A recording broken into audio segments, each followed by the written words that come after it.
Good afternoon. It's Wednesday, the 28th of February 2024, just after 1 o'clock. Welcome to UK Column News. I'm your host, Mike Robinson. Joining me today by video link, we have Vanessa Beeley from Damascus and Charles Malet. Well, we're going to get kicked off with protest. Of course, the narrative from James Cleverly is that MPs' lives are at risk, and therefore we've got to limit the amount of protest that's possible. Before we get to James Cleverly, let's just have a look at Tom Tugendhat speaking in the House of Commons. Mr. Speaker, over the past few weeks, we've seen disgraceful attempts to intimidate this House, to undermine the democratic process, and to spread fear among those who've been elected to represent our country. This is unacceptable, Mr. Speaker. It must end. To this House, I want to say clearly that the government will defend our democracy. We are working with the police and with Parliament to ensure that disagreements are resolved in this House through debate, not outside with threats of violence. And to those who seek to threaten this House, I say this: we will not be cowed, we will not be intimidated, and we will not be silenced. We will do whatever is necessary to protect those elected to represent us, to safeguard our freedoms, and to protect our rights. And I know I speak for colleagues across the whole House when I say we will always act in the interests of our constituents and our country. So that's the narrative from the politicians. The question is, are they coming under pressure because they are debating things, as he claims that he wants to do? Well, of course, they're not debating things, and many of the things that people would like to see debated, they're simply refusing to debate at all, or at the very least refusing to debate in any serious way. Various requests for debates to take place being ignored or being pushed into the last state of business on a Friday afternoon, these types of things going on. But anyway, James Cleverly had this to say. He said the government will take every possible step to safeguard the people, processes and institutions upon which our democracy relies. I take safety and security of all members of the House with the utmost seriousness. So he's talking about a number of things. He's talking about limiting protest or requiring additional notice to the police. But of course, they're mainly concerned about the issue of protest outside MPs' houses. We talked about this a week or two ago with the protest that was taking place outside Tobias Elwood's property. So here is Chris Philp, who is speaking to Sky, I believe, about this issue of protest outside MPs' homes. In relation to MPs' houses, the view we take is that that is not acceptable. No public representative, whether it's an MP, councillor or anyone, should have people outside their home address. You don't need to go to someone's house to protest. In the example you gave, I spoke to Tobias Elwood about this actually last night in Parliament, and he was actually prevented from going back to his own house with his children by essentially a mob. That is not protest. That is an attempt at intimidation. An attempt at intimidation, possibly. I'm going to say my personal view is I don't think outside MPs' homes is the right place to be. If there's any attempt to stop people protesting outside constituency offices, I think that should be resisted absolutely. But Vanessa, I'm hijacking you here a little bit, but what are your thoughts on the issue of protest outside MPs' homes? I mean, I agree. I don't think outside the home is particularly clever, but I think, we were talking about this the other day, that the risk here is that eventually government goes underground because of this alleged fear factor of MPs being targeted for harassment, mobbing and so on. So I think we're on a very kind of slippery slope here, and I think MPs need to recognise that the frustration and the anger that is boiling amongst their constituents is what should be addressed, not, hiding from those constituents or trying to back off from those constituents. Well, precisely. And then that comes on to the issue of the notice period required in order to protest. And Chris Philp had something to say about that as well. That the demands being placed on policing by these repeated protests are quite significant. It's cost about £25 million so far. It's a big drain on resources. It's stopping police, obviously, looking after the communities where they would otherwise be deployed on a Saturday. Obviously, the more notice the police have, the easier it is to plan in terms of things like overtime and shifts and that kind of thing. But just to be clear, we do obviously uphold fully the right to free speech and the right to protest. We are a free democratic country. So don't worry, we're a free democratic country and they're not attempting to shut down protest at all. Just to put this in a bit of context, just to explain that this is something that has been going on for quite some time, let's remind ourselves of this graphic. This is the legislation, some of the legislation that we've seen over the last couple of years to shut down freedom of speech with the Online Safety Act, the National Security Act, the Media Bill, which is going through at the moment. Criminalising protest, this is something that's been going on for quite a number of months now. Police Crime Courts Sentencing Act, Public Order Act, these pieces of legislation there to shut down protest. Now we're getting the excuse of risk to MPs' lives as another excuse to continue to criminalise protest. This is an extremely dangerous direction to be going in my opinion. And as Vanessa said, at the bottom line here is that we have MPs that aren't listening to their constituents. They're not debating the issues that their constituents want to debate. And of course, constituents are then heading down the route of direct action. That is normal. In the meantime, in the United States, we have had a protest described as an extreme protest, and that is Aaron Bushnell. Now, we didn't discuss this on Monday because I wanted to talk to Vanessa about it today. But let's just have a look at the words that he said to camera before he took the action of setting himself on fire outside the Israeli embassy in the United States. Is Aaron Bushnell. I am an active duty member of the United States Air Force, and I will no longer be complicit in genocide. I'm about to engage in an extreme act of protest, but compared to what people have been experiencing in Palestine at the hands of their colonizers, it's not extreme at all. This is what our ruling class has decided will be normal. Now, he then walked to the place where he did what he did. He poured the petrol that was in the container that he was carrying there over his head and set himself on fire. Subsequent to that, it took some time, I believe about a minute, before anybody attempted to take any action. None of the embassy staff, security staff, took any action to help him. In fact, it was somebody else that came along with a fire extinguisher. But let's just have a look at this little piece of video here. And you see the response from the Israeli embassy security staff. That is, he is already lying on the ground at this point, already pretty much dead. But their response is to be pointing a gun at him. They think that he is some kind of risk. I can't quite get my head around the mentality and the thinking here. The response has been quite amazing. And in New York yesterday, this vigil, now it was being pushed out on social media as a vigil for Aaron Bushnell. Of course, it wasn't for him. It was for the people of Gaza. It was in his name, though. And in this case, in Times Square, they rolled out this printout of all the names of the people that have been killed in Gaza in the last few months. So Aaron Bushnell taking a pretty extreme point of view here and extreme action. Now, yesterday, I interviewed Jose Vega, who many of you will know the name because he has come to notoriety over the last couple of years for taking direct action himself and walking into public events and challenging editors of newspapers, politicians, and so on. And those videos have largely gone viral. Now, he's standing for Congress in New York now, and I spoke to him yesterday. We're going to put that video out next week, but I just want to show a clip from that where he was discussing what Aaron Bushnell did.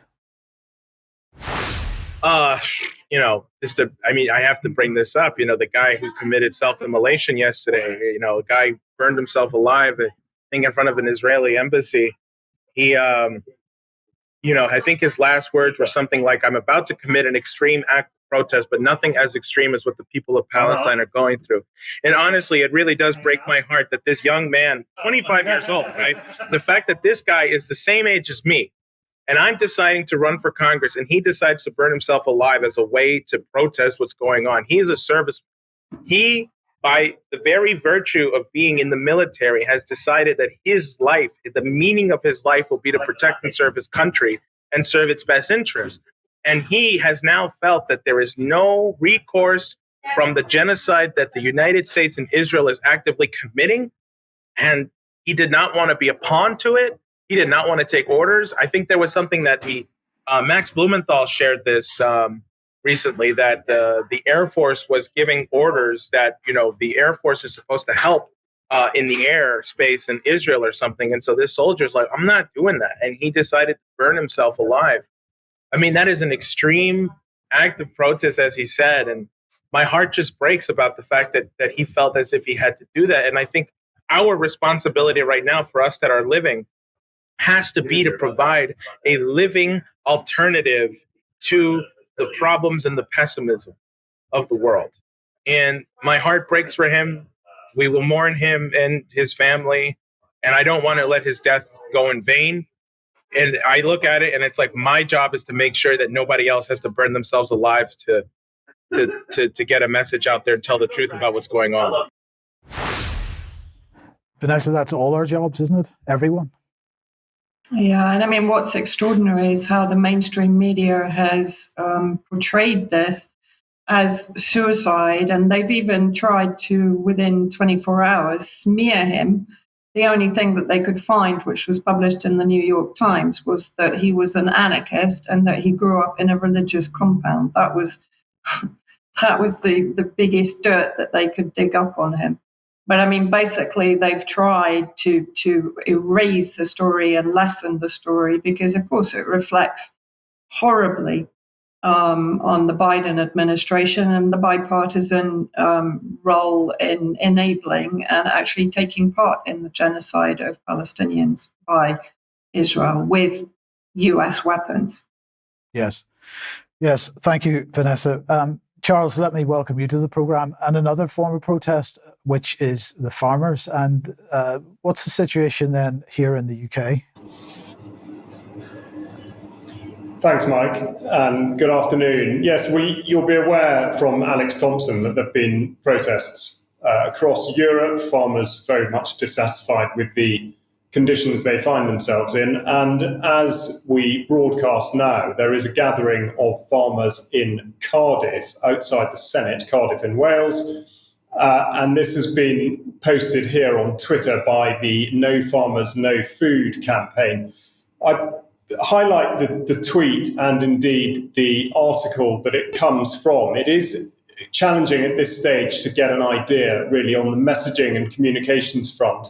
The No Farmers, No Food campaign was set up by somebody called James Melville, who's in fact a Scot and not a farmer. But this does seem to be the banner that farmers are coalescing underneath at the moment. And the sense of protest right now is in response to what's called the Sustainable Farming Scheme, something that's been put forward by the Welsh Government. You'll see the red arrow pointing to the deadline date of the 7th of March 2024. And since devolution, each authority will have the powers effectively to set the conditions for funding schemes for farmers. And the Welsh Government have put forward this consultation, some of which has been deemed extremely controversial because it's perceived that it pushes farmers towards a position in which they're not able to cultivate food, and therefore that places their businesses under threat.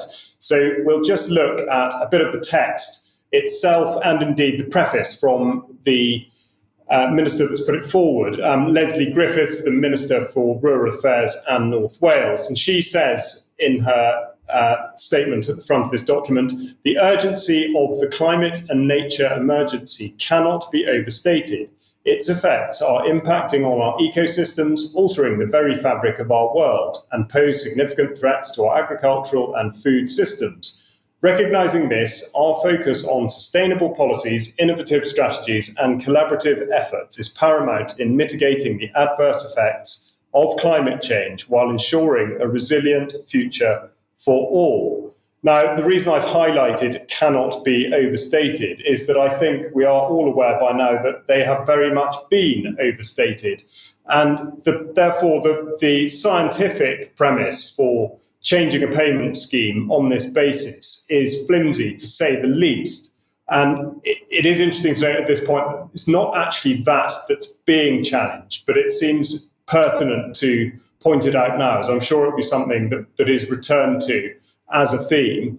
One thing that is critical to observe, which I've pulled out of the document, is that the amount of money that the Welsh Government has available to fund this scheme is not clear. In terms of our approach to payments, whilst our current position is that we do not know how much funding will be available to the Welsh Government as a whole, we do, however, look at how we propose to provide a universal baseline payment to farmers for carrying out a set of universal actions. So essentially a carrot and stick situation, which it seems at the moment farmers feel that they have little option but to subscribe to. It is worth saying that the basic payment scheme at the moment is still available at least until the end of 2024, but the challenging, or at least the controversial part, is on screen now, which is the habitat baseline review. A requirement for the scheme will be for you to actively manage at least 10% of your land as habitat to benefit biodiversity, and you will need to have or work towards 10% tree cover. So as I say, farmers are feeling that if they want to take advantage of effective sort of funding that was there for different purposes, they have to change very substantially the nature of what it is they're doing.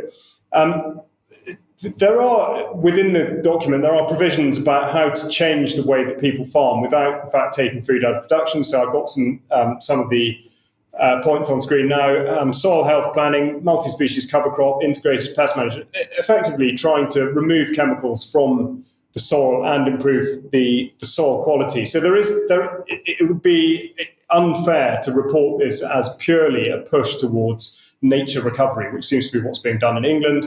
But there are some initiatives within this which are to do with improving farming practices, or at least improving the quality of soil that farmers are using. This leads into what I've reported on previously to do with DEFRA, who are managing the situation in England via the environmental land management schemes, and how that's changed. And I thought I'd point out correspondence that I've had with the press office at DEFRA. Following the last broadcast on this at the end of January, I challenged them, or at least asked for further information, because it wasn't clear at what point DEFRA might have to step in and stop land being taken out of food production. So I wrote back to them to say the information published today implies that there is no upper limit on the funding available for each application. Is this correct, or is there a limit as a percentage of total land managed? With such grants in place and the likely take-up, what figures will DEFRA allow the utilised agricultural area and the total croppable areas to decrease to? And then I quoted back the figures that they had given, which was in effect 8.8 million hectares, and that the croppable area was just over half of that, 55%, and grassland had already decreased across 2023 by nearly 3%. So my question was, what is the minimum permitted area by hectare of the utilised agricultural area? And as a percentage of the UAA, the croppable area, what measures does DEFRA have in place to avoid a significant reduction? Well, they came back to me confirming there is no upper limit. So effectively across the border in England, it's possible to put your entire farm into the countryside stewardship scheme and therefore not cultivate any food at all, yet still be paid for it. DEFRA maintained that producing food and protecting diversity should go hand in hand. They don't really articulate how that can happen, especially if they're incentivising people to de-risk and not produce food. And they've also designed the schemes to pay farmers for measures that can increase that can make their food producing businesses more resilient and so forth. They talk further about this, and indeed they say that the UAA has remained broadly stable and that countryside stewardship agreements have doubled. Now, this is disingenuous because, of course, in actual fact, people have transferred onto countryside stewardship from previous schemes. So to say that it's doubled is really a meaningless statistic. But what's sort of dropped out of this is that the DEFRA press office has decided that they specifically said they're not going to be drawn into commenting on hypotheticals. It looks very much like the press office is acting as a gatekeeper, deciding whether or not to release specific bits of information as opposed to simply telling one whether they have it or not. But the critical thing here, and especially when we think to what's going on in Wales, is that DEFRA cannot confirm that any plan or contingency is in place in case of a significant reduction of the total croppable area due to farmers seeking to de-risk their businesses. Because the press office were either reluctant to or couldn't confirm whether or not there was a plan, I've written to the Minister, Steve Barclay, who has yet to respond.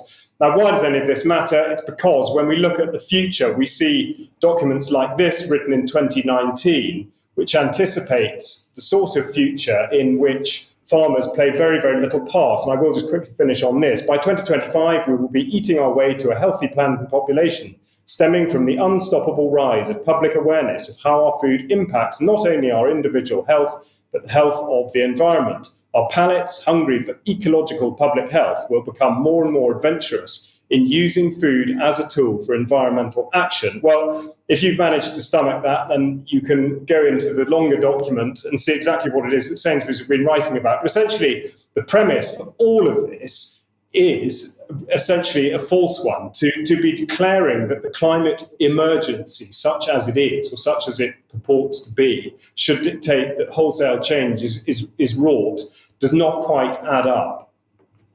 Yes, well, we'll talk a little bit more about that extra, I've no doubt. Now, if you like what the UK Column does, you'd like to support us, please have a look at support.ukcolumn.org. And every way that you can support us is there. You could pick up something at the UK Column shop. Now, unfortunately, this will be the last batch of MHRA Not Fit for Purpose T-shirts with June Rain's face on it, because she is leaving the MHRA later in the year. Well, this perhaps is not a coincidence, because, of course, no sooner had we produced the Variants of Concern T-shirt a couple of years ago than one of the faces on there, Matt Hancock, resigned. So basically, pick up your MHRA T-shirt if you can, because there won't be any more of them. But if you want to see somebody else go, then maybe you want to propose a couple of T-shirt designs for us, because it seems like every time we produce a T-shirt design, somebody leaves their job. So do help us out with that if you can. You could also share any material on the various platforms, especially ukcolumn.org, ukcolumnextracts.co.uk. Now, there's been quite a bit of interest in the Climate Science Masterclass that David Siegel is going to be running with us. That's going to start in March. So a few weeks to get signed up to that if you would like to. There is a cost to it. The details are at climatecourse.ukcolumn.org if you'd like to join us for that. We would encourage as many people as possible to, and then take that information and challenge net zero policy around the country. Getting together with Alan Miller, I was discussing the Together Association and their campaigns with Alan Miller yesterday at 1 p.m. That's on the UK Column website if you'd like to go and see that, if you haven't seen it yet. And tomorrow, Brian will be speaking to Justin Walker at 1 o'clock about the Bradbury Pound. So join us at 1 p.m. for that if you can. Quick reminder of AV14 coming up soon. On the Sunday, the 26th of May. Tickets still available for that if you'd like to go. Also, Stand in the Light festival taking place in Cumbria, near Workington, May 24th to 27th. Pick up your tickets for that if you can as well. And finally, the Sounds Beautiful Festival. The promo code for that is UK Column if you would like to win the price of your tickets, or perhaps some tickets for somebody else. But anyway, tickets available for that. Details on screen at the moment. Vanessa, let's welcome you back to the programme and move on to the question of Egypt and whether it's going to provide security for Palestinians pushed out of Gaza. Yeah, I mean, this is a question that's very prevalent at the moment. Interesting, after we did the report on the Sinai Human Rights Foundation that had reported on the construction by Egypt close to the border, they've been now pretty heavily attacked by the Egyptian government that is denying all stories reference Palestinian refugees being housed in what is effectively an open-air prison on Egyptian territory. So I'm also going to bring together today, because we've covered the NEOM project on a number of occasions, but this is a report from August 2022 in Al Monitor, Saudi Arabia's NEOM project to bring huge investments to Egypt. And why is this important in relation to the Palestinian refugee issue we'll come to? But Saudi Arabia's Crown Prince Mohammed bin Salman recently revealed his country's plan to pump huge investments into Egypt to complete the Saudi NEOM project, including in the Sharm el-Sheikh tourist area on the Red Sea coast. And just moving on to the next slide, because there it also says Egypt and Saudi Arabia have signed a series of investment agreements in March 2018 and set up a 10 billion joint fund to develop about 1,000 square kilometers of Egyptian lands in southern Sinai to be part of the NEOM project. Now, what's interesting here is Clayton Morris of Redacted told me he went to northern Sinai fairly recently, certainly since the 7th of October, and he told me that there is huge money pouring in from Saudi Arabia, UAE, and Jordan. And if we have a look, so here I've just highlighted on this map, obviously Eilat in the southern occupied territories of Israel is only 60 kilometers from the Saudi NEOM project. And if we look at the next slide, we can see where they're intending to basically connect.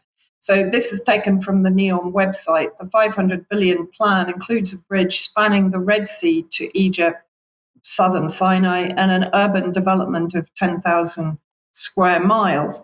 Now, added to Saudi Arabia's investment on the back of its NEOM project, we have Gulf investments in Egypt to keep the economy afloat and provide benefits in return. The UAE and Saudi Arabia are effectively looking at investment in Egyptian ports, and particularly, as it says here, especially the UAE, have deployed a strategy of investing in port infrastructures and securing or controlling strategic regional trade routes. Of course, this is also connected to the India-Middle East economic corridor that we've also spoken about before. And then let's have a look at the connection of this to the Abraham Accords, which were basically a series of treaties normalizing diplomatic relations between Israel, the UAE, Bahrain, Sudan, Morocco, facilitated, of course, by the US administration between August and December 2020. Now, while Qatar has not yet normalized relations officially, with Israel, they are pushing heavily certain trade deals, like in 2021, the diamond trade deal. So they are certainly pushing economic relations with Israel. And the UAE was the first to normalize relations with Israel in August 2020. We then, of course, have various reports. I just picked one off a search that I did, cashing in on genocide. Israeli firm pitches beachfront real estate and level Gaza. As I said, there are multiple reports on this, on Israeli real estate companies already eyeing up Gazan beachfront territory for real estate development. And of course, who would benefit from this kind of real estate development? Well, this is a report from 2021 in Haaretz. Egypt's monopoly on rebuilding Gaza serves both Israel and Hamas. But of course, what it does do is to give Sisi's government and his various warlord associates in the Sinai monopoly on this kind of reconstruction in Gaza in collaboration with Israel. And then this is a very interesting article that came out a couple of days ago. Will Egypt accept Palestinian displacement in exchange for debt relief? I recommend everybody actually reads the article because there's a lot of information in there, but I've taken out just one section. So Riyadh's sudden eagerness to bolster economic ties with Cairo is palpable, with unprecedented directives from both governments. Mutual investments are set to soar, with Saudi Arabia aiming to ramp up trade to 100 billion. Recent collaborations include a 4 billion deal with Saudi-listed ACWA Power for the green hydrogen project. Moreover, strategic initiatives like the Memorandum of Understanding between the Egyptian Ministry of Military Production and the Saudi General Authority for Military Industries and agreements in petroleum and mineral resources signal deepening economic integration. And then if we also look at a report, I think from 2023, yes. So this is from the European Council on Foreign Relations, Tipping Point, the Risks of Palestinian Displacement for Egypt. But hidden in the text of this report, which again people can go and check out, President Abdel Fattah al-Sisi has firmly rejected apparently any scenario leading to the forced relocation of Gazans into its Sinai Peninsula. But of course, we have seen the evidence of a construction of some kind of open-air compound.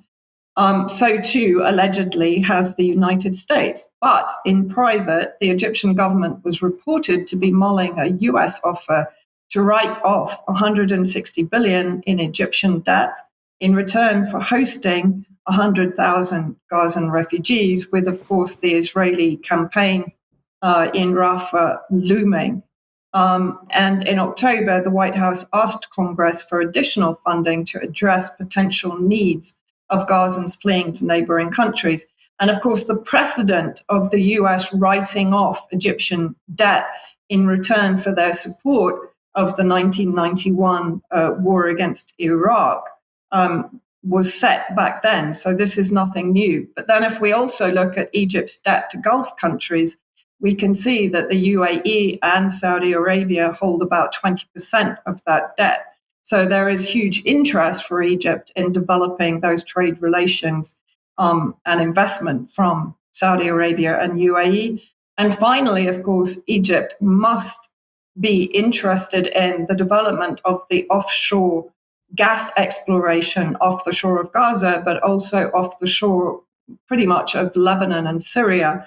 And that amounts to 22.9 trillion cubic feet, of recoverable gas.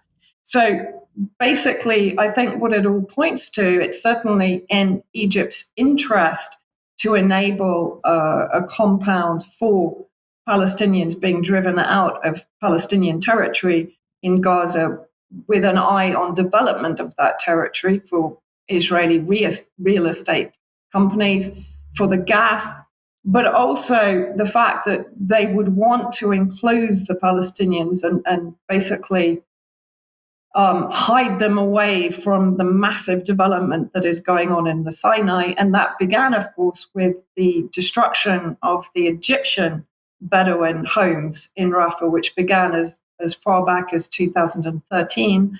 And also in the knowledge that since 2007, Egypt has been instrumental in the blockade of Palestinians, and various governments have been involved in the flooding of the lifeline Palestinian tunnels between Gaza and Egypt with sewage water.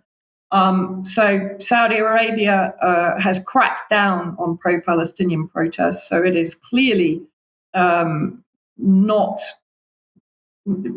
seeing the Palestinian cause as a priority. And I would say that all of these countries, Gulf states, Jordan, that have normalized relations with Israel, they very much see the Palestinian cause as something that is getting in the way of their profiteering on trade relations with Israel.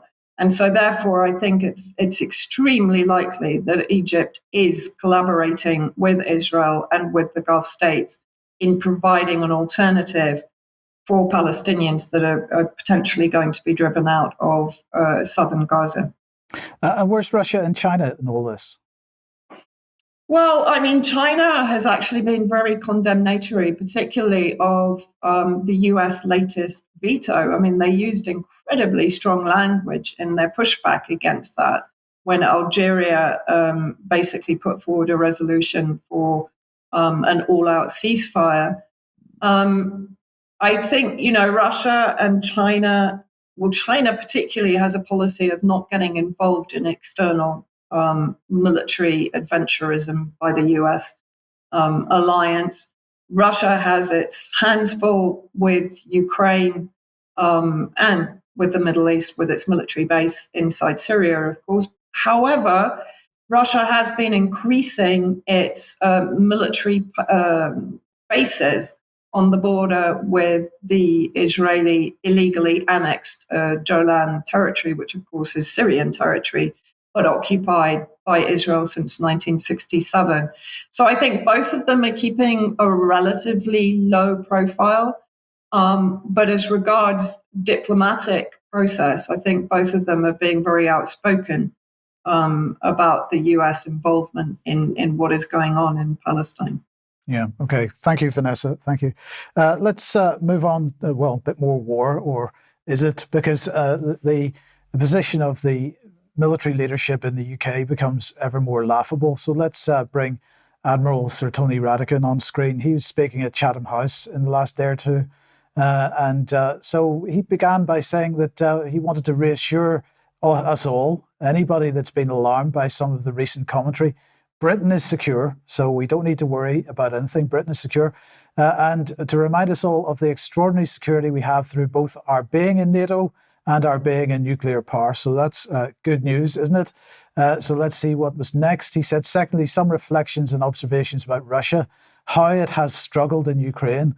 I'm not sure what or if he's been taking some kind of drugs, but this is just an incredible position that he's taking here. How we've been surprised at Russia's military weakness, the predicament that it now has, and how that is worsened by a strengthened NATO. NATO has spent all its munitions on Ukraine so far, and we have the manufacturing capability to replace them faster than we are depleting them. So I'm not clear how he can, with a straight face, take this position. He went on to say, let me scotch some of the more sensationalist headlines of late. We're not on the cusp of a war with Russia. We're not about to be invaded. No one in the Ministry of Defence is talking about conscription in any traditional sense of the term. So, Charles, I don't know what your thoughts are on this so far, but that's a very telling statement. They're not talking about conscription in any traditional sense of the term, but they're clearly talking about it. Yeah, I think history suggests that the only reason you ever tell anyone you're not talking about something is specifically so that you can then talk about it. And I'm sure that with conscription, that would be exactly the case. I mean, he's splitting hairs. And as you say, what is he talking about? It's like they're reading sort of randomly generated briefs on all of this, because you could easily find something that Grant Shapps or Patrick Sanders, the Chief of the General Staff, have said that completely contradict what Radakin has come out and said there, as well as Stoltenberg at NATO as well. So I don't know why he would say such a thing, but specifically with conscription, it's utterly irresponsible to even mention it if you're not in some way considering it. I think it would be completely reasonable to believe that they are in some way considering it, although maybe not in the traditional sense. Yes. Okay, so let's move on with what he said. So let's look at the next bit, if we could, Stephanie, please. So here we are. This is an alliance that is becoming stronger all the time. He's talking about NATO, of course, growing from 30 to 32 nations. So NATO expansionism continues apace, with collective GDP 20 times greater than Russia and a total defense budget 3.5 times more than Russia and China combined. And yet we have a capability 3.5 times less that of Russia and China combined. This is a very interesting point, and we'll talk about that more in due course. But he then went on to say, when we were unable to sail one of our aircraft carriers, our people worked around the clock to deploy the second in a matter of days. That's the real story, and it's a phenomenal achievement. So is it, again, with a straight face, he is apparently saying that we spent whatever numbers of tens of billions of pounds on 2 aircraft carriers The fact that we were able to get one of them to sea while the other one was stuck in dry dock was a phenomenal achievement. This is an incredible position for the Chief of the Defence Staff to be taking. But don't worry, it's not just ships, it's also helicopters. And at the moment, yesterday, today and tomorrow, the International Military Helicopter event is taking place in London at the moment. And James Carledge was there. He is the procurement minister. He was there to talk about the new contract for helicopters that the UK government is putting out. He said, now, over the decades, UK governments have commissioned, procured and upgraded numerous platforms, including many iconic names that you're all very familiar with, including Lynx and others that everybody, of course, will be familiar with. He said, I've had the privilege of flying a number of them, recently aboard one of our Wildcats, flying to Yeovilton to see how artificial intelligence has improved their support and, crucially, their availability. So they're using artificial intelligence to make sure the helicopter is available, but they're not using artificial intelligence to make sure the aircraft carriers are available, apparently. But anyway, he went on to say, our next generation medium lift helicopters will deliver a Swiss Army knife platform, future-proofed and procured in a way to give the UK Armed Forces and our defence sector maximum clout and flexibility. So he was saying this yesterday. But a couple of days ago, he was at Malloy Aeronautics to see the latest in military drones. The UK is simply going to be spending the small amount of £4.5 billion on the drone project in the coming couple of years. But getting back onto the helicopters themselves, I'm not sure exactly how much they're intending to spend on this. This will become clear in the near future, but bids are now open for a new medium helicopter contract as it moves to the invitation to negotiate phase. And the new helicopter model will support defence operations around the globe. The aircraft carriers can't, but the aircraft themselves will. So the three preferred bidders are Airbus Helicopters UK, not a UK company, of course, Leonardo Helicopters UK, an Italian company that swallowed up Westland and other, and Augusta and so on, Lockheed Martin UK, again, ultimately not a UK-based company taking part in that. So we will keep you posted on how this competition for the next generation of helicopters goes. And maybe someday we'll have a ship, an aircraft carrier to fly them off. But Charles, let's move on to Somalia.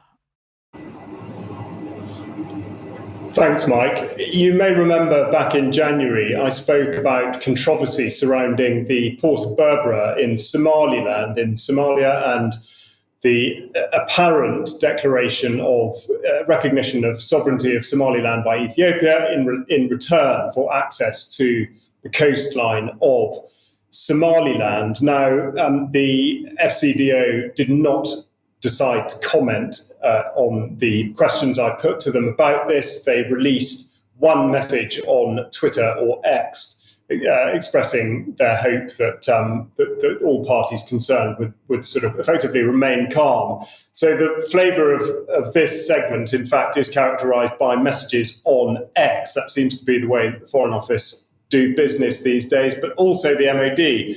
We see here that James Heappey, a minister within the MOD, has visited Mogadishu and has met with the president of Somalia.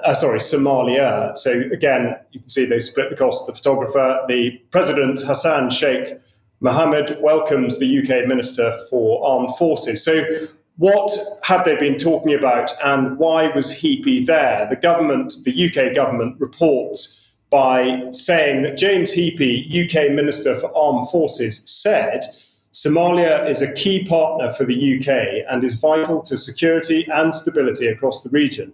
My visit enabled me to see firsthand the impact of UK-Somalia security cooperation, as well as encourage greater collaboration and deconfliction with key international partners, including the UN, the US, and the EU. The challenges facing Somalia are complex, but we remain steadfast supporters of the efforts of the federal government to take the fight to al-Shabaab, take greater control of domestic security, and deliver a secure and stable future for the Somali people. I've highlighted parts of that text because it comes across as being in some ways patronising, but also suggestive of the fact that in actual fact, relations between the UK and Somalia aren't nearly so important as relations between the UK and the UN, the EU, and the US. So Heapy had a little bit to say about it. There's another message on X now, which I'll just put on the screen. Again, this is from the Somalia side of it. Sorry, that is an important correction. I do not mean Somaliland, I mean Somalia. But they talk about the shared commitment to enhancing security and combating international terrorism in Somalia. They talk about collaborative effort and all the rest of it. So effectively, they're all making the right noises about this. Again, going back to the partnerships that at least that James Heapy was talking about, we see here that this partnership even has a nickname, the Quad. This is sent by the British ambassador to Somalia. And he says partner cooperation by the Quad, meaning the EU, the US, the UN, and the UK, is vital to ensuring a secure, sustainable future for Somalia. So again, there is more than a whiff of sort of neo-imperialism about this, as though these organizations are allowing Somalia to conduct certain activities, and at some point in the future that's yet to be determined, Somalia will perhaps on its own 2 feet. Now, the timing of this is interesting because this was dated 26th of February. On the 22nd of February, the federal government of Somalia released a statement saying that they had signed an agreement, a defence and economic cooperation agreement with Turkey. And again, we have to look to X to find out a little bit more detail, but from the president himself, I signed and ratified the Defence and Economic Cooperation Agreement between the Federal Republic of Somalia and the Republic of Turkey. This historic agreement marks a new chapter in our nation's journey towards a secure and prosperous future.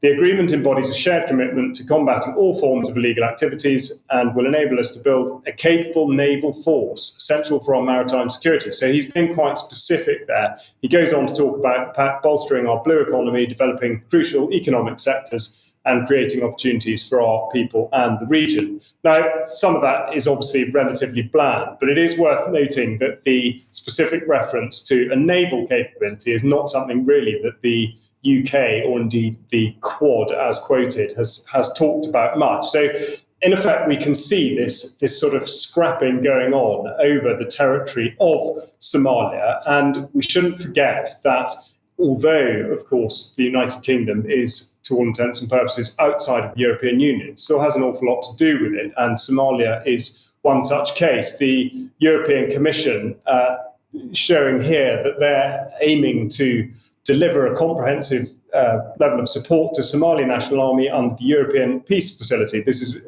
released just over a week ago, and from that they specify the amount of money that's sort of moving across here, which is their Commission's Service for Foreign Policy Instruments acts as administrator for assistance measures under the EPF. It also supports Somalia with crisis response, conflict prevention, and peace-building actions for an amount of 41.5 million euros for the period 2023 to 2024, covering notably rapid stabilisation in newly recovered areas. So there's an awful lot of money moving through the system, in particular in Somalia. But the other bit, and again, I go back to the reference to the Navy, is of course the strategic position and access to the Red Sea and the Gulf of Aden, something that's been talked about an awful lot, but never really with specific reference to Somalia or Somaliland.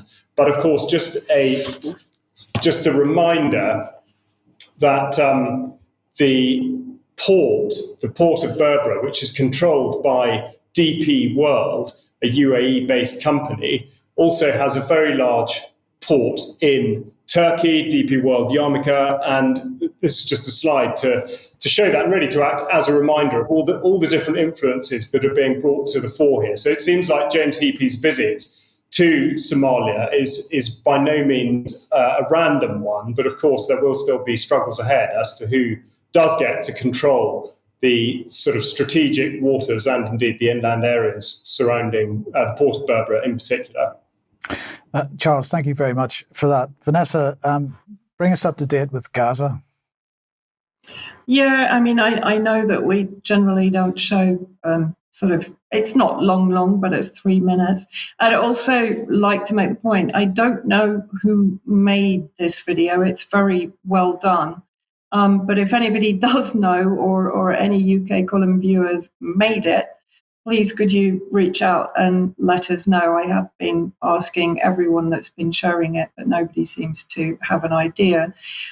Basically, what this shows very clearly is how Israel has conducted the genocide in Gaza, in particular, covering every single area from health to education to agriculture and farming, and how each sector has been deliberately targeted by Israel. So let's just play the video, Mike.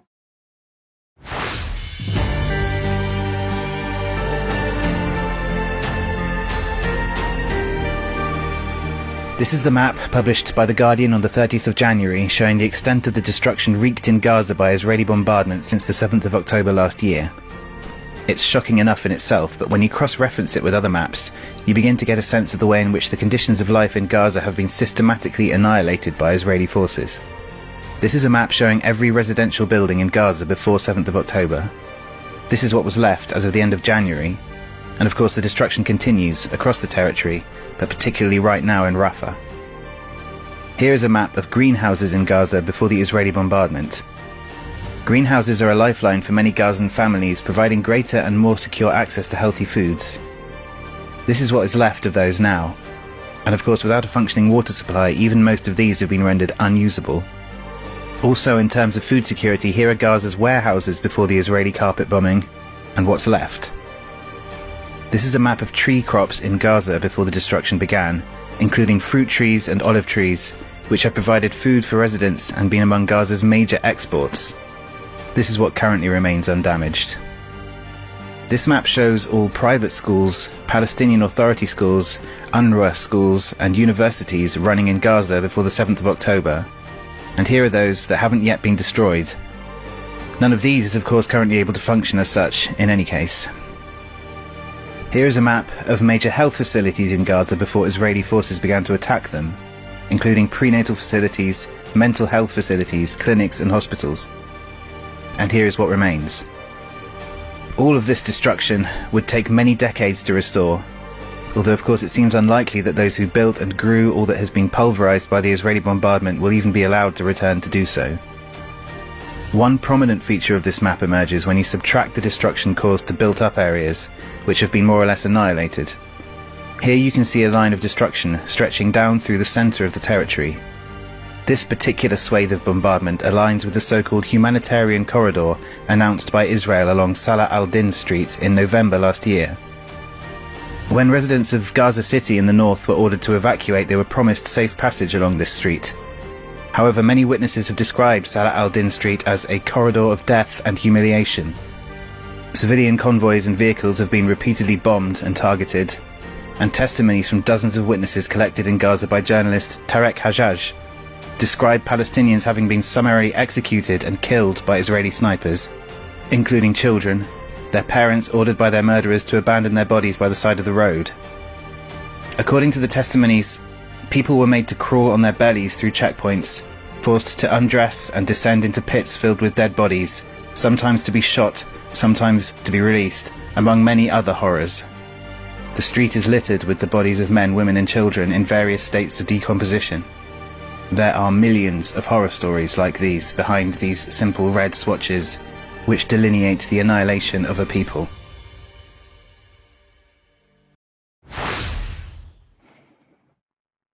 I don't think there's anything to add to that. I mean, it's a horrifying indictment. Thank you, Vanessa, for that. Okay, Charles, let's come back to you and to health. Well, what is reaching the last mile all about? Thanks, Mike. Reaching the last mile seems to be an umbrella term. This is a poster from COP28, which actually refers to a multitude of things, but it's really the inference that remote communities are somehow harmed by their remoteness, and that therefore everybody has to do everything they can to ensure that they have everything that they might need. And again, we see here Last Mile Health, an organisation that seems to be positing that there is somehow a relationship between remoteness and poor health, even though they don't go on to explain exactly how that's the case or provide any evidence. But nonetheless, they've launched an African initiative. And last week, when I was talking about my visit to Revital Healthcare, the provider of the non-reusable syringes, it came up that the government of Kenya is going to be putting outreach workers, effectively last mile workers, into the community to educate. And then, of course, this will be followed up by testing and then, lo and behold, provision of the very medicine that is recommended for whatever it is the test shows that people have. So Last Mile Health here, professionalising 200,000 community health workers across 10 African countries by 2030. And they're by no means alone in becoming involved in this. I think it's always interesting to look at who holds the purse strings. Here we have the key supporters, which are in effect a mixture of philanthropists or so-called philanthropists, bankers, and pharmaceutical companies. The ones that might jump out are the usual suspects: the Bill and Melinda Gates Foundation, GlaxoSmithKline, Pfizer, USAID, and so forth. So, of course, that's not a huge surprise to see that those are they. Again, an illustration of how widespread this is. This is Virgin celebrating Last Mile Health's 2023 milestone. So this is a bandwagon that everybody seems to be jumping on. But as I say, there's no real evidence to suggest that there is a requirement or indeed a correlation between remoteness and ill health to the degree that something like this has to be done about it. And indeed, there's no suggestion that, of course, any activities that are conducted would be done in such a way as to monitor whether or not they are making a positive or negative impact. They're just riding straight into this particular valley, deciding this is what is to be done. And we'll just go into a little bit more detail here to get a flavour of what it is they're doing and how they're doing it. Last Mile Health here declaring that community health worker training drives improvements in childhood immunisation rates in Ethiopia. As I say, it's nothing to do with monitoring health. It is simply metrics by which they can articulate how many drugs have been consumed by people and therefore how much money has swirled through the system. But as I say here, it is simply the childhood immunisation rate.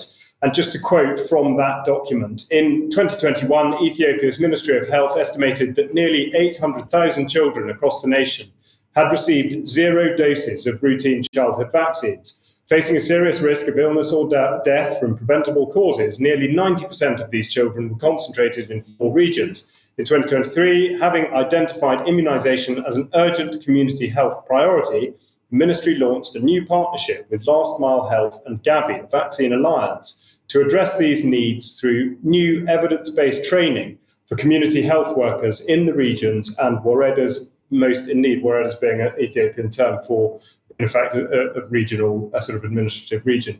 So again, here, the complete absence of evidence that this is actually required. It's just a stark statement that this number of people have not been immunised and therefore they must be immunised, as opposed to identifying whether there is, in fact, any sort of problem in the system first. It hasn't stopped the World Health Organization from jumping in. And the slide I've got here, I would just draw your attention to the text at the bottom, which is hard to read, but this is talking about the Last Mile Health training tool. And it just seems slightly laughable, but in their description, they say it's primarily a tool for frontline health workers, helping them to do away with bulky and expensive textbooks and other traditional training materials. I would say that sounds a little bit alarming, to think that whatever it is that is going to be informing these at the expense of information that was previously regarded as being perfectly reliable. And I'll just conclude by articulating in a way, the massive hypocrisy of these sorts of schemes. And here we have a promotion from, of all companies, the Coca-Cola company, who've probably got to shoulder more of the blame for Africa's ill health across all age groups and in monstrous plastic pollution than most companies. But anyway, nonetheless, they have got Project Last Mile, and they say that it's Coca-Cola company's pioneering partnership to strengthen health systems by leveraging our distribution and system network. And they finish by asking this question: if you can find a Coca-Cola product almost anywhere in Africa, why not life-saving medicines? Well, indeed. And essentially what that boils down to, you can make money by selling Coca-Cola to the world's most remote communities. You should be able to do the same by putting pharmaceutical products into their arms. So that's the disappointing reality of the last mile health sort of initiative, and indeed the rhetoric surrounding it. And I think we're going to see an awful lot more of this. Okay, thank you, Charles. Thank you very much for that. Okay, well, we are going to have to finish there, but we've got just one final meme to show at the end. And this is a lady holding up a placard saying every man with a pair of testicles is voting for Donald Trump in 2024. And underneath that, it says every woman with a pair of testicles is voting for Joe Biden in 2024. Does that sound about right? And I think that probably does sound about right. So we will leave you with that thought for today. Thank you very much for joining us. Thank you to Charles and Vanessa for joining me. And we will be back for a little bit of extra if you're a UK Column member in a couple of minutes. But otherwise, we will see you on Friday at 1 p.m. as usual. Thanks for joining us. Bye-bye.